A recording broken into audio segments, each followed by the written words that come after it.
আমাদের জীবনে বিপদ ঘটলেই আগে আমরা ফেসবুকে শেয়ার মারি। কথা কন, ফেসবুক আছে না নাই? এখন ছেলেপেলারা এগুলো খুব ইউজ করে, আর আমাদেরকে পেলেও আমাদের উপরও নির্যাতন চালায়।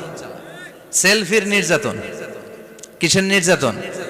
প্রতিদিন কত হাজার সেলফি যে তোলে, আর আইসাই হাত দুইটার এরকম বাঁকা করবে, কইরা এইভাবে সেলফি তোলে। আমি কই এটা কি স্টাইল? কয় গ্যাংনম স্টাইল। এইভাবে বাঁকা হয়ে সেলফি। কি স্টাইল? Gangnam style. তো এই সোশ্যাল প্ল্যাটফর্মগুলোকে আমাদের ইসলামের পক্ষে কাজে লাগাতে হবে।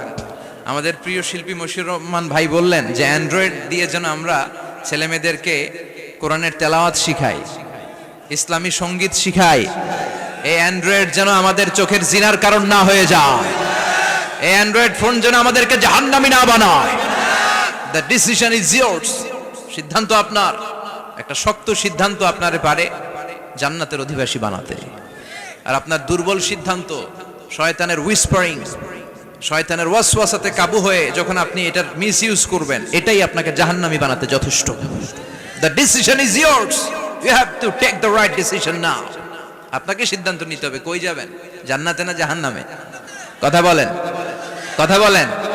মালিক তুমি জান্নাতে, তোমার পাশে আমায় একটি ঘর বানিয়ে দিও, একটি ঘর বানিয়ে দিও। পড়েন আমিন। The people of paradise and the people of hellfire never be equal ever. The people of paradise and heaven gain the ultimate success in life. যারা জান্নাতি আর যারা জাহান্নামী তারা কখনো সমান হতে পারে? যারা জান্নাতি তারাই সফল। এজন্য সিদ্ধান্ত আপনার। আপনার একটা শক্ত সিদ্ধান্ত আসতে হবে যে আমি কিভাবে ইউজ করব এই ফেসবুক, কিভাবে ইউজ করব এই মোবাইল। আল্লাহ আমাদেরকে সহি সমঝ দাও। চিল্লায় পড়েন আমিন।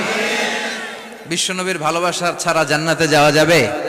আল্লাহকে যে পাইতে চাই, হযরতকে ভালোবেসে, আরশ কুরসি লৌহ কালাম না চাইতে পেয়েছে সে। হযরতকে ভালোবেসে, আরশ কুরসি লৌহ কালাম না চাইতে পেয়েছে সে। ঠিক না? গোটা বিশ্বকে ভদ্রতা, নম্রতা, সিভিলাইজেশন, বিনয়, ম্যানার শিখিয়ে গিয়েছেন বিশ্বনবী। ঠিক কিনা? As a father, as a husband, as a teacher, as a commander, as a reformer of the society, as a messenger, Muhammad is the superman of the world. স্বামী হিসেবে, বাবা হিসেবে, নেতা হিসেবে, নবী হিসেবে বিশ্বনবী সাধারণ কোনো মানুষ নন। তিনি অসাধারণ মানুষ। তিনি গোটা বিশ্বের জন্য সুপারম্যান হয়ে প্রেরিত হয়েছে।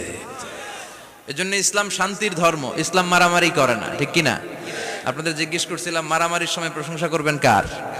সব সময় আমাদের প্রশংসা করতে হবে একটা সত্তার। চিল্লায় বলেন তিনি কে? কেউ যেটা দেখে না, দেখে কে?